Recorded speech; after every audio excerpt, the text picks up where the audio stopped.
No. No, no, no, no, no. Oh, no, don't do that! I thought we were having a nice day. We are. I'm in a mood today, gay people. Hi, gay people in phone. So Obsession sent me into a manic depressive episode. And this film's popularity most likely reflects a lot about this current moment in culture. And you know what? I just need to talk about it. To the unacquainted, Obsession is the theatrical debut for 26-year-old filmmaker and YouTuber Cory Brice that follows a young man named Bear who has a crush on his friend and coworker, Nicky. Do you like me? If you do, now's the time to tell me. I think we're good friends. Okay. Good. Good night. Nicky don't want him for real. I got you something. What? You'll see. Ew, no, why does that make me nervous? I don't know. And I think he kind of knows that, but he can't rip the Band-Aid off. He tries and fails to muster up the courage to ask her out, and in a fit of frustration with himself, he makes a wish on what he believes to be a gimmick toy called a one-wish willow that Nicky would, quote, love him more than anyone else in the world. I wish Nicky Freeman loved me more than anyone in the fucking world.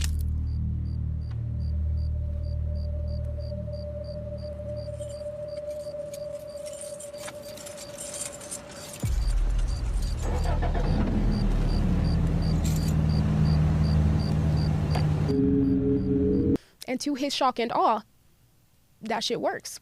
And Nicky begins expressing that love in increasingly terrifying, disturbing, off-putting, violent, grotesque, deeply manipulative, and wholly pathetic ways. Oh, me too.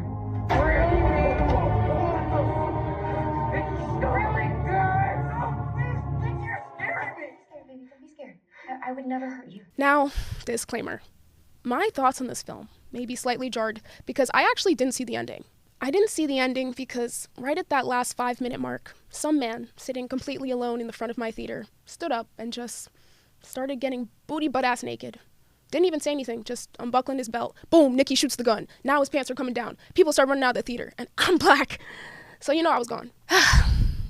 I love New York. Union Square too, God's country. And while I am grateful as ever for my 2 newly claimed Regal Cinema ticket vouchers, I think the real silver lining out of that situation was that I got to go home and watch the final moments of that film in my bed. Because it was truly crushing. And had I watched that and then had to get on the subway, I genuinely would have been in a dissociative state. Your girl was triggered. Boots. And I'll explain why. But walk with me. Damn, I'm getting there. But initially, I couldn't quite put my finger on why. So I had to turn to the modern texts, Twitter and TikTok, naturally. Now, on the topic of crazy stalkers, have you Googled yourself recently? And if you were Googled, what would you find? Most people assume the answer is not much, but a lot of the times that's not actually true because there are actually entire companies whose whole business is buying and selling people's personal data. Things like addresses, phone numbers, ages, relatives, birthdays can end up in databases that you've never even heard of. And the unsettling part isn't any one piece of information, it's the fact you probably don't know where it is, and you don't know who's accessing it.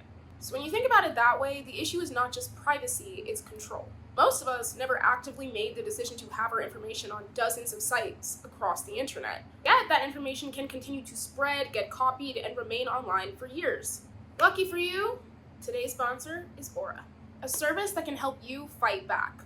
Aura identifies data brokers buying and selling your information, automatically requests removals, and continues monitoring to make sure your data stays off of those sites. They also offer dark web alerts, real-time fraud alerts, a VPN, password manager, antivirus, and 24/7 identity monitoring. And if anything does happen, Aura offers up to $5 million in identity theft insurance with US-backed fraud experts available around the clock. You can try Aura for free for 14 days by clicking the link in the description at aura.com/bitnia. And during that time, they will already start working to scrub your personal data off the internet. We should not be this exposed online, and we don't have to be. So thank you so much to Aura for sponsoring today's video. Come to find, the internet had a similarly potent reaction to the film. Some surface level, this made me so uncomfortable, Nicky was so creepy, Bear's a loser. There were a lot of takes, some of which I'll touch on with more care than others. So firstly, to the people who watched that film and thought, damn, I hope I never date a girl like that, that bitch was crazy, find the door. I can't work with you. We're not doing this. If you took that film at face value for the sum of its parts as POV, your girlfriend is a nut job, we are just operating on 2 different purviews of media analysis, and that's okay. Because certainly I've watched a movie where after it's over, I'm like, wow, what a ride. But I don't think I need to connect this to the socio-political state of the world right now. Okay, good night, self. And that's well and fine. But I'm uniquely interested and compelled to analyze the sociological facets of this film because, as a film, it has cleared the box office house down boots. A theatrical debut directed by a 26-year-old on a $750,000 budget. I'm stretching my film school muscles right now, and I'm ashamed to do it. But to give you guys context on the film industry, a $750,000 budget for a theatrical feature film releasing in America is like finding a paperclip, some chewing gum, 4 dimes, some lint from an old tissue, and like 1/4 of a blunt in your pocket. Like, that is a feat. And I know damn well studios are taking note of that. For scale, The Drama, a similarly popular 2026 theatrical release, had a $28 million budget. Weapons, which is similar in genre, albeit slightly more ambitious in scale, and came out in 2025, had a $38 million budget. Obsession on a $750,000 budget has brought in over $160 million and counting since its release. I am many things, but a mathematician is not one of them. But I would say the return on investment is significant. I would say that. On top of that, the lead actress, Indy Navarrete, stated in an interview that the set was made up of people primarily under 30 years old. Now, there's a whole separate statement to be made about what these Zoomers and Zillennial cusps have done for the future of modern cinema. Like, genuinely, thank you. And I hate to give away men as flowers, but this isn't about them. This is about me. Stay with me, okay? I'm laying the foundation of my argument. Nicky reference. Curry, call me. Oh my God, I'm in my Oscar bag today. So clearly this film resonated deeply against many industry standard expectations. But why? Well, because Gen Z men are dangerously self-interested and Gen Z women are trapped in a cage of cognitive dissonance with the reality of that and its repercussions. That's low-key the thesis of my video. You could genuinely click off. Like, that's, I think that's what's going on. Now, I know what you're thinking, but Bitnia, aren't you a lesbian? Isn't this your lesbian YouTube channel? Who are you to make statements on the modern state of heterosexual dating? And here's the thing. 1, by virtue of being part of an oppressed class, that oppressed class will always have an almost innate understanding of the dominant force oppressing them. I've talked about this in multiple videos before. Do the required reading before coming to class, please. I know men. We all know men. Understand the implications, issues, ramifications, projections, complexes, egos of men as a concept. Dare I say, understanding men is a prerequisite for existing in the world, even for men.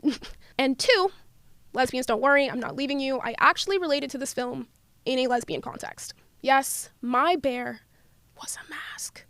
Yes, I know. And no, that's not me saying you can just place a masked lesbian into the role of the symbolic man and it fits 1-to-1. Masked, gender non-conforming lesbians, butches, studs are not men. Fun fact, mind blown. My point being that there is something overtly human here, and as someone who generally finds gender to be a construct designed to maintain hegemony and restrict dissent from the patriarchal model that assists white supremacy and you know what? We're not even going to get into capitalism today. Literally just because I'm tired. But if you get where I was going with that, you can have extra credit. My best friend Savior explained this complex I'm trying to touch on here to me like, the prideful painter will always find the one longing to be a muse. There are these inverse traumas that we all carry, and they fit together like puzzle pieces. If the puzzle pieces were made of like razor blades and the tears of your inner child. Anxious meets avoidant, narcissist meets empath, older sibling with absent parents who raised their siblings meets youngest child who doesn't know how to take care of themselves. Tales as old as time. My point being, sure, are there essences of gender, femininity, masculinity tied to these frameworks? Absolutely.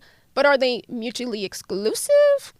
Fuck no. And to be fair, masked lesbians are not men, but are not a class that is excluded from internalizing patriarchal ideas and behaviors. Femme lesbians as well. Like, I just want to make a whole video just about that, frankly, but in short, unlearning patriarchy is hard. We're like actually not supposed to do that. That's where the whole oppression thing comes in. You know, like society at large definitely grooms all of us into hegemony and demonizes us for stepping out of line. So this is not me villainizing mass or anyone for internalizing harmful social scripts. It is me noting that there is accountability and repercussions to be had for harm that is caused by the internalization of those ideas. And to be frank, I have done that to others, and others have done that to me. We live in a society, famously. And altogether, I think that's why this film is resonating so deeply. There is something familiar in Bear. He's a unique antagonist in that he means no harm. Or at least he thinks he does. He lacks self-awareness, and he's unable to grapple with the reality of his flaws and insecurities, as well as the havoc they are wreaking everywhere around him. Many are quick to make the assertion that Bear is a villain. And while I'm not too keen on semantics, I can understand others responding and being like, no, being a villain requires intent. It requires malice. Sure.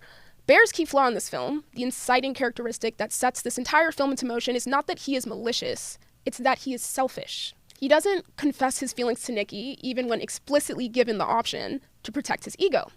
He has sex with her, even after he suspects something is not quite right with her, to fulfill his fantasy. And the nail in the coffin, this fucking line. Just kill me. What's so bad about being with me?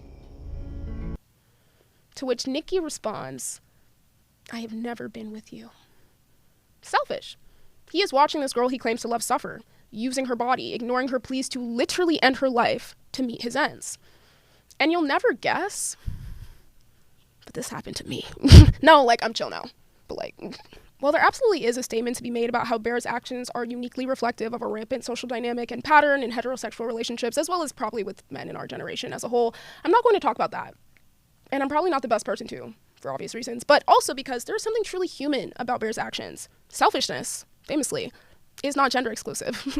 And it doesn't always manifest the same way, like at all. But this specific vein of selfishness to the point of immense harm, is interesting to dissect in a queer context. In my video essay, The Lesbian Breakup Industrial Complex, I unpack how unpacking gender, misogyny, patriarchy, etc. to such a point that you identify and live as a lesbian can inherently prompt dating and romance to be a focal point of your life. The central question of that video is, what does it mean to be lesbian and alone? Because shit's not easy. And sometimes we can fall into the fallacy that finding a partner, finding lesbian love, can validate our entire identity. Prove to dominant society that we are human and, like, deserve rights. But romantic love does not a whole person make.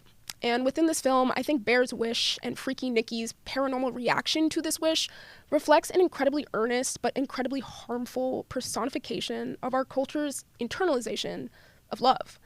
And I noted that as soon as Bear made the wish. I want her to love me more than anyone in the fucking world. I immediately thought of Bell Hooks' definition of love from All About Love by Bell Hooks because, well, I'm annoying.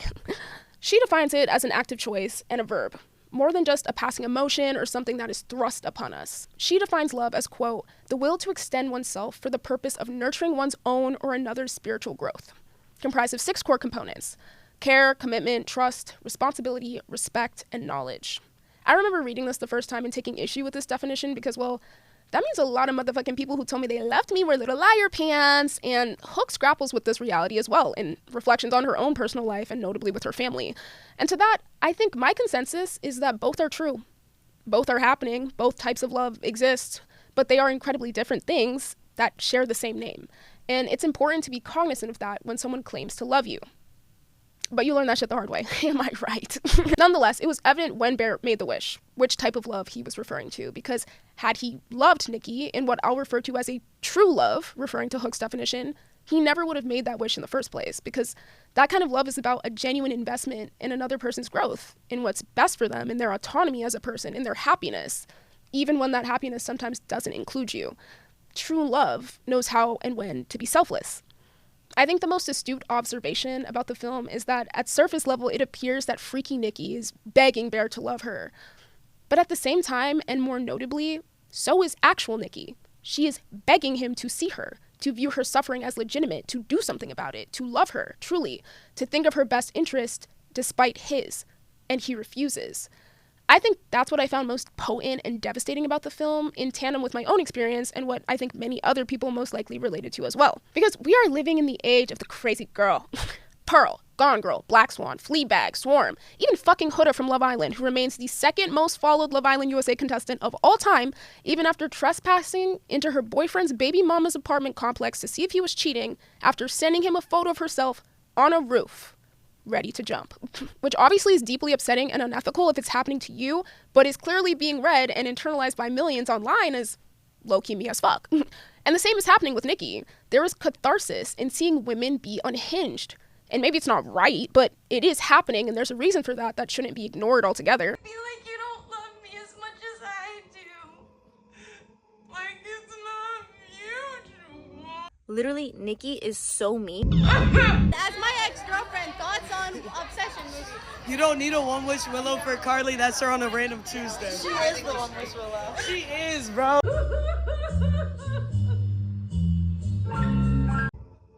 feel like you don't love me as much as I do.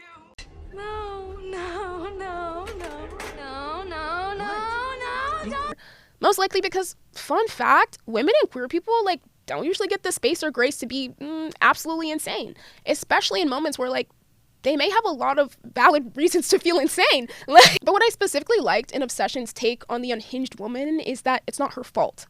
And some people made observations that I find asinine. For example, everyone that's saying Nikki is so like me that watched the new Obsession movie has literally no understanding of what that movie was about. I can't believe when I got home I kept seeing reels and memes being like, me on a good day. Or like, Nikki isn't as crazy as I am. I'm crazier. I'm just like her. Dude, she's not some like fictional character that you can identify as. It's not the same, like she's not crazy. It's the wish that made her like that. Which, like, no, yeah. It's like a metaphor. It's like symbolism. One wish willows don't exist, but selfish partners who watch the person they claim to love deteriorate before their eyes instead of showing them the kindness of just leaving them alone, or in Nikki's case, just killing her, do. I felt seen by Nikki as someone who's been screened for BPD like 4 times but hasn't quite hit the parameter for diagnosis. Yet. Because, like, yeah, was I acting bananas cuckoo? Nuts? Cashews? Almonds even? Yeah, but nobody saw why. The friend group in the film, the people at the party, are concerned for Nikki. They even have the foresight to assert that Bear is taking advantage of her, which doesn't always happen. Kudos to them. But nonetheless, all they see is Nikki doing these bizarre things. She carries the brunt of the load of her abuse. While Bear, who literally caused this, gets to play this innocuous, bystander, somewhat savior role in the eyes of the people around them. Even if they're politely like, bro, we kind of think this is wrong. He faces no social consequence for that in comparison to her. And that shit is real as fuck. To me, the film is about reactive abuse. Like, obviously it's not Nikki's fault that she's abusing Bear, but like, that's my point. She is abusing Bear. And that's not to say someone who feels similar to me bears no accountability for our actions, considering we were in fact not cursed, to my knowledge. But low-key, sometimes that's how it be feeling when you're caught in a dynamic like that. Famously, I'm not a psychologist, but their dynamic is reminiscent to me of a trauma bond, which, fun fact, is not when you bond over shared trauma. It's an abusive relationship dynamic where one person continually harms the other, and yet the victim does not leave. For me, it felt like becoming physically addicted to the belief that she would treat me well, that she meant it when she said she'd change, or that she was sorry, even though all evidence indicated the opposite. Like, genuinely, I would try to leave her and she'd beg me to stay, and I could make it all the way home with my dignity before literally developing a tremor and unblocking her and calling her and fawning to whatever she wanted. And I'm gonna be honest with you, it drove me insane. Like, I literally thought we were having a nice date. Like, boots. And there are so many points I should have left. There are so many points I did leave. But the feeling is truly indescribable. That feeling of being tied. That even after everything, I begged for her back. Took accountability for everything. To the point she was like, I cheated on you because of you. And I was like, yeah, sure, okay. Why though? And she said, since everything you do is a reaction to what I do. Like, guys, we do not need one wish willows. There is delusion in this world that is akin to magic.